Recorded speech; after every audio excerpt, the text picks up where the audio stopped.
Bonjour à tous. Dans ce module, le module 11, nous allons aborder différentes notions de la programmation. Donc, tout d'abord, nous allons commencer par la structure d'un programme et les codes ISO. Donc, je vous invite à prendre le PDF du module 11.1. Donc, nous sommes effectivement dans la programmation, structure d'un programme et code ISO. Donc, vous avez ici les différentes options pour aller sur la vidéo de présentation. Donc la situation, nous sommes dans la programmation structure d'un programme et la programmation, les fonctions de base. Nous verrons ensuite le positionnement et coordonnées, les fonctions de base, la synthèse, et ensuite nous irons sur les dernières compétences visées sur cette échelle de la programmation. Donc commençons par le TD1, et le TD1 c'est une expérimentation. Donc cette expérimentation elle consiste à aller sur le logiciel Mastercam pour réaliser deux opérations, enfin deux phases, pardon. Une phase de fraisage dans laquelle il y aura deux cycles de contournage et une phase de tournage dans laquelle il y aura un cycle de contournage. Donc pour ce faire, il faut aller sur Mastercam et c'est parti. Donc sur Mastercam, premièrement, vous allez donc renommer cette couche qu'on va appeler fraisage. OK. Et puis en créer une deuxième qu'on va appeler tournage. OK. Une fois que c'est fait, on va retourner sur la couche fraisage. On va enlever le tournage. Et puis on va créer un filaire. C'est un rectangle. Ancrage au centre et il va faire 100 par 50. Hop, et là 50. OK. Et je viens m'accrocher au centre du repère. Donc OK, je vais créer des congés de 10 mm entre les différentes arêtes. J'aurais pu le créer directement, hein, sincèrement, avec les filaires. Je vais valider.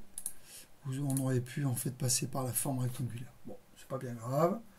OK, donc je vais déclarer une machine. Je vais prendre le VF1SS et je vais déclarer un brut. Donc j'y suis. Je vais déclarer un brut de 100 par 50 et je vais mettre Z20, 20 mm d'épaisseur. OK, je valide, je vais mettre le Z à 1 mm. Voilà, et je valide.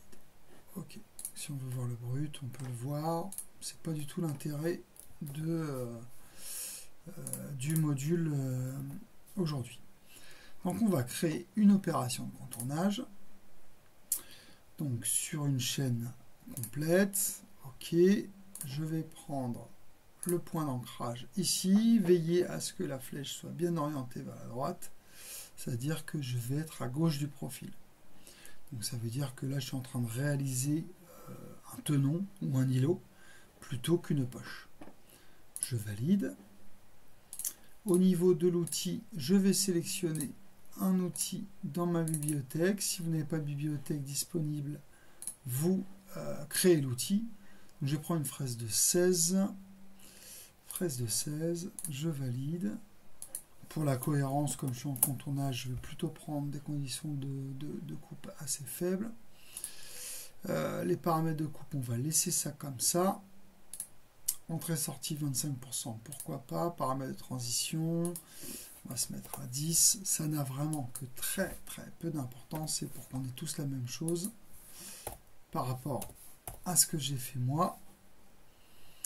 Voilà, on n'oublie pas de mettre le lubrifiant, et puis c'est bon. Donc voici ma trajectoire d'usinage, c'est un contournage. Voilà, on peut générer le parcours. Donc je fais une interpolation circulaire, et puis une interpolation circulaire, pardon. Un mouvement vers le bas, interpolation circulaire, un mouvement vers la gauche, interpolation circulaire, un mouvement vers le haut. Interpolation circulaire, un mouvement vers la droite. Donc qu'est-ce qu'on peut voir directement dans ce cycle? C'est qu'il y a un petit bout de trait en jaune, après c'est du bleu.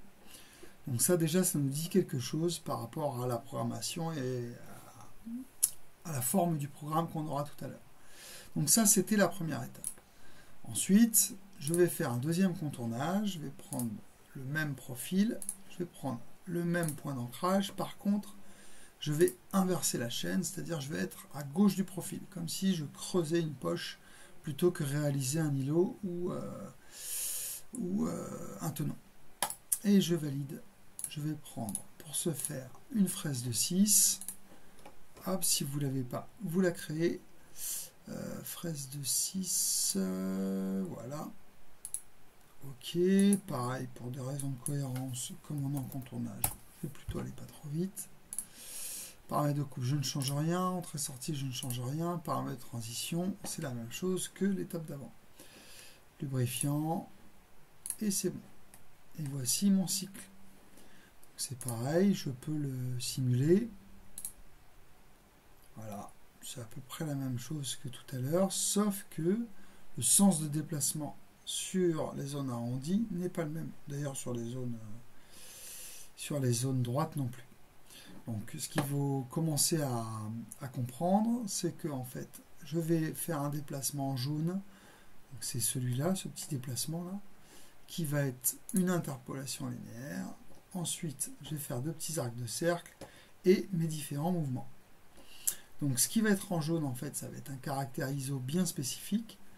Ce qui va être en bleu, ça va être un caractère ISO aussi bien spécifique. Et après, on va différencier aussi dans la programmation ISO un déplacement en ligne droite et un déplacement court. Ok. Donc, je vais faire le programme de tournage et ensuite, on ira analyser ensemble les différents programmes. Donc, je vais créer une nouvelle phase d'usinage. Donc, c'est maintenant, on est en tournage. Ok. Je vais mettre en tournage Fanuc avec le tournicroquette. Je valide. Je vais déclarer un brut qui fait 70. Ok, 70-61, ça me va très bien. Voilà. Je valide. Alors, je me suis planté. Couche. Voilà. Je vais être dans la couche 2, dans la couche tournage. Je ne me suis pas planté d'ailleurs. Donc en filaire, on va prendre ligne par point, on va prendre multiligne et on va mettre 10 mm. Je bloque et je monte de 10 mm. Pourquoi ça varie ça? Je veux pas d'angle. Ok. Je veux 10 mm à gauche, je veux 10 mm en haut, je veux 10 mm à gauche. Je repasse sur hop, hop, hop. Puis je vais descendre de 30. Ok. Et je vais aller à droite de 40. Ok. Et j'arrête ici. Donc, sur ce profil, dans ce groupe machine, pardon, je vais faire un contournage. Non, pardon.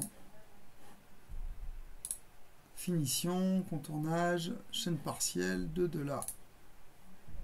J'inverse à de là. C'est bon. Donc le numéro d'outil, on va aller chercher un outil déjà. Donc je vais reprendre la bibliothèque, celle que vous avez fait dans les anciens modules. Donc moi ça doit être celle-là. Je vais prendre l'outil de finition extérieure.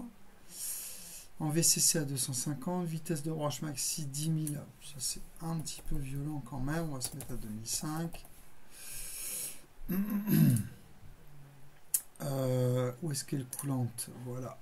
On met bien sûr on au niveau de la lubrification. Et puis paramètres de finition, on ne va rien toucher et on va y aller. Donc on peut aussi simuler le parcours de l'outil. Voilà le parcours de l'outil. Par contre, pour l'instant, on n'a que des déplacements linéaires. On n'a pas de déplacement circulaire, d'interpolation circulaire. Donc, je vais modifier la chaîne et je vais mettre des congés. Donc, en filaire, congé, je vais en mettre un 5, hop, de là à là, et de là à là. Et puis, je vais en mettre des congés de 2 mm. Par exemple, de là à là et de là à là. Bon, ça a changé celui-là, mais c'est pas bien grave. Et je valide. Et je remouline. Du coup, vous pouvez voir que il suit mon nouveau parcours d'outils avec les différents congés. Ça vient, voilà. Alors, je ne sais pas pourquoi on ne voit pas l'outil complet, mais on voit que la plaquette. C'est pas bien grave après. Voilà, on a nos deux programmes, un en fraisage, un en tournage. Donc maintenant, on va passer sur le G-code, traitement post-processeur des opérations sélectionnées. Donc là, j'ai sélectionné ce groupe de machines-là, qui s'appelle fraisage. Et puis, je sélectionnerai après ce groupe machine-là, qu'on va renommer en tournage. Voilà. Donc, comme je suis en fraisage, je repasse sur la couche 1 et je sélectionne mes différentes trajectoires. OK. Donc, je passe avec mon post-processeur. Je vais le mettre dans mon module. Vous le mettrez dans vos documents et je vais l'appeler exemple. Fraisage. Et là, voilà. Exemple fraisage que je vais numéroter 11. Et voici le programme que ça va nous donner après passage à la moulinette de code expert. Donc voici. Vous avez ce que vous avez en fait dans l'activité, le programme. Alors j'étais obligé de le couper en deux puis d'en remettre un bout là. On va rester là-dessus. Donc là vous avez toute une zone de commentaires. Les commentaires, c'est ce qui est entre parenthèses.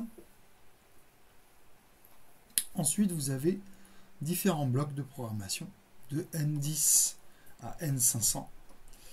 Donc, peu importe l'ordre des numéros là sur les numéros de ligne, c'est pas très grave. On pourrait commencer par N1000. Lui, il le lit dans le sens de haut en bas. Ça ne change rien, c'est juste pour une indication par rapport à l'opérateur. Et puis quand on a une erreur, c'est bien pratique que les numéros soient dans l'ordre. Donc là, on a un premier bloc qui nous dit G0, G90, G40, G80, G98 et G17. Donc je ne vais pas rentrer dans l'intégralité des codes de programmation là. Il commence en fait le programme par ces blocs là. Et ensuite, on a un G91, G28, Z0. Donc on lui demande d'aller à Z0 par rapport à G28 et G91. Donc ça en fait c'est des programmations absolues par rapport au point de changement d'outil. Donc en fait la machine on lui demande d'aller sur l'axe Z au point de changement d'outil. Donc tout ça, ça nous permet en fait de faire une initialisation de la machine. Mettons que quelqu'un l'ait utilisé avant moi et l'ait laissé il fait un arrêt d'urgence, soit partir, rentrer chez lui, puis le lendemain, bon, moi je me retrouve avec peut-être une machine qui n'est pas en position d'usiner. Donc ces blocs d'initialisation nous permettent justement d'initialiser les différents mouvements sur les différents axes. Ok, après on a un commentaire qui est entre parenthèses, qui nous dit qu'on va appeler la fraise de diamètre 16, qui est l'outil numéro 2. Donc on a T2, D2, M6. Alors qu'est-ce que ça veut dire que ça, T2, D2, M6? Eh bien ça veut dire qu'on va appeler l'outil T comme tool 2. Le D2, alors je ne sais pas ce que ça veut dire D par rapport à la programmation. Nous c'est un correcteur. C'est peut-être Dynamics ou quelque chose comme ça. Donc c'est le correcteur numéro 2. Donc le correcteur c'est ce que vous avez dans les offsets quand vous êtes sur la machine. Et M6, code universel de changement d'outils en code ISO, en programmation ISO.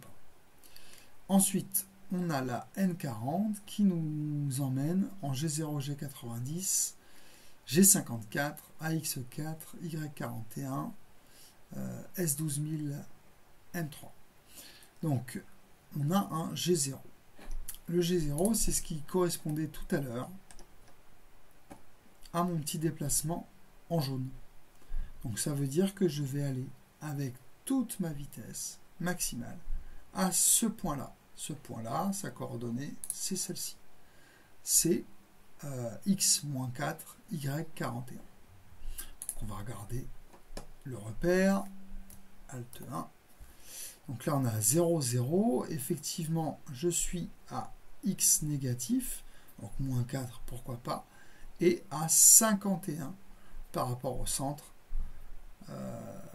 de mon repère. Donc ça marche. On va commencer à regarder le parcours. Alors non, c'est pas là, pardon, c'est là. Voilà. Alors normalement, je crois qu'on peut voir en même temps les différentes informations. Qu'est-ce qu'on a, les coordonnées de déplacement en même temps? Non, ça on va l'avoir plutôt là-dessus. Les coordonnées de déplacement. Hop, et les coordonnées, elles sont où? Toc, toc, toc, toc, toc. Bah, je sais plus. Mais enfin, vous pouvez retrouver ça normalement.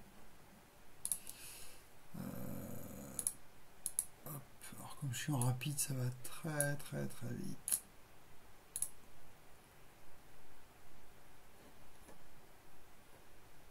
Je descends. C'est un petit peu là quand même. Et puis là, je fais le tour.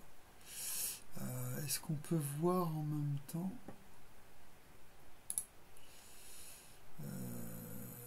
Tac, tac.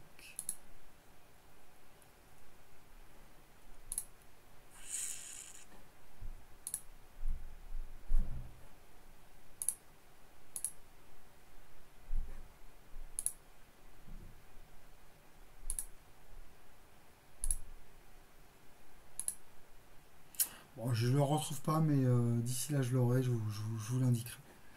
Ok, donc, je me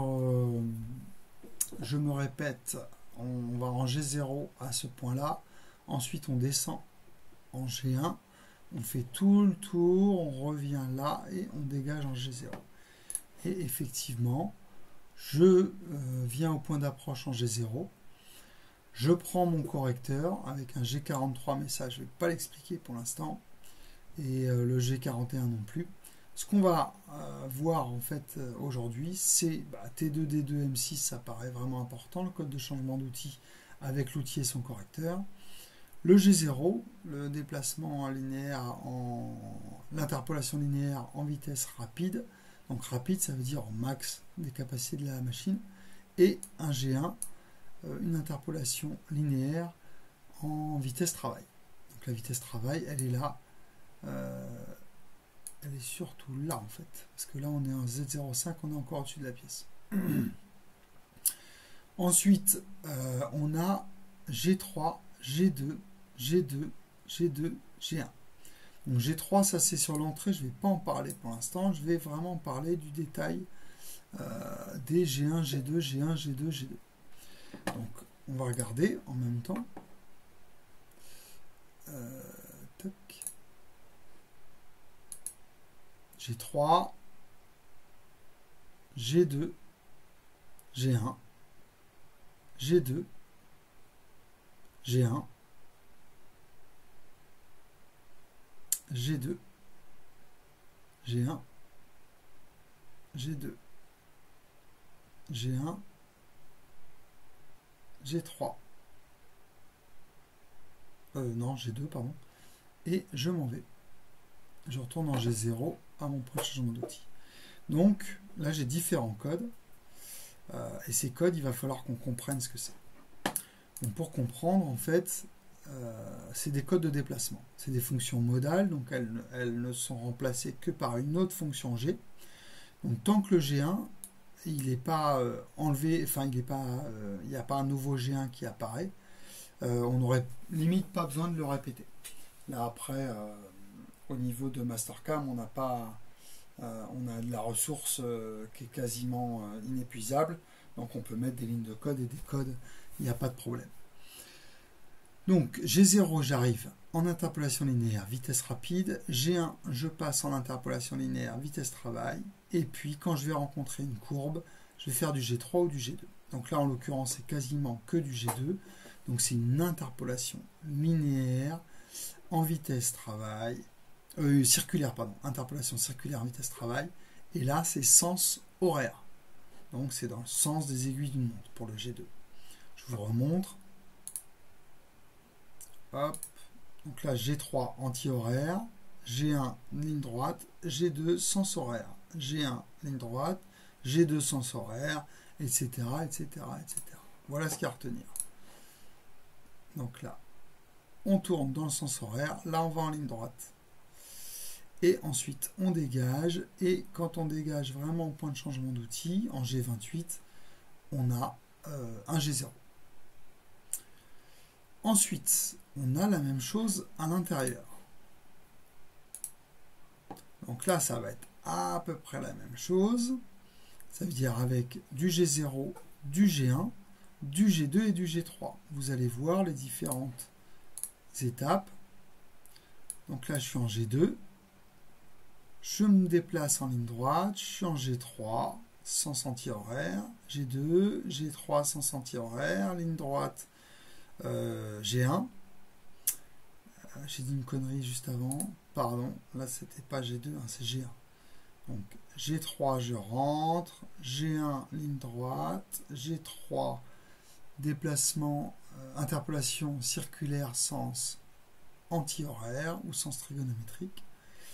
G1, ligne droite. G3, G1, ligne droite. G3, G1, G3. J'arrive jusque là et je sors en G2.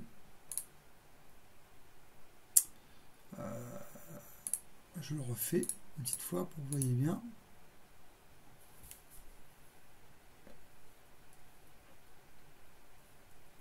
Donc voilà la trajectoire complète avec du G1 et du G3 pour ce qui est du contournage en lui-même.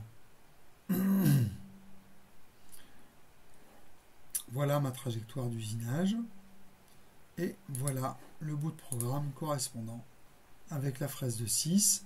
Donc on a le code de changement d'outil T6, le correcteur D6, le code ISO, la fonction M6C, changement d'outil, un G0 pour aller au point d'approche, un G1 pour commencer à rentrer dans le profil, et après on fait une succession de lignes droites et de lignes courbes, c'est-à-dire ligne droite, interpolation linéaire en vitesse programmée, et ligne courbe, interpolation circulaire à vitesse programmée, et là c'est sens anti-horaire ou sens trigonométrique. Voilà pour le petit programme.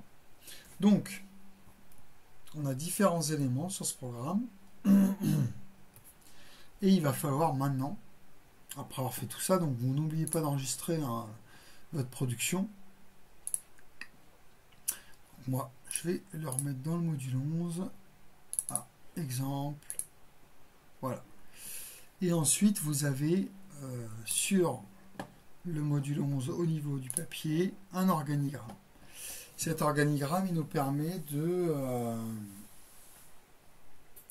définir, de décrire la programmation. Est-ce qu'il faut mettre les différentes étapes à respecter dans un programme. Donc, vous avez 9 bulles qui sont à votre disposition.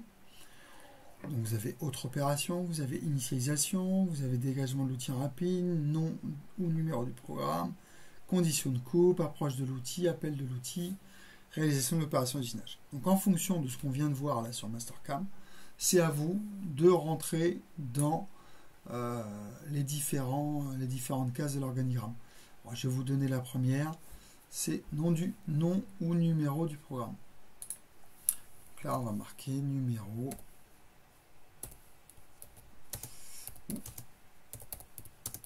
Nom du programme. Voilà. Donc là, celle-là, elle est faite. Il en reste 8 autres à placer. Et puis vous voyez qu'à un moment, ça boucle. On se pose une question.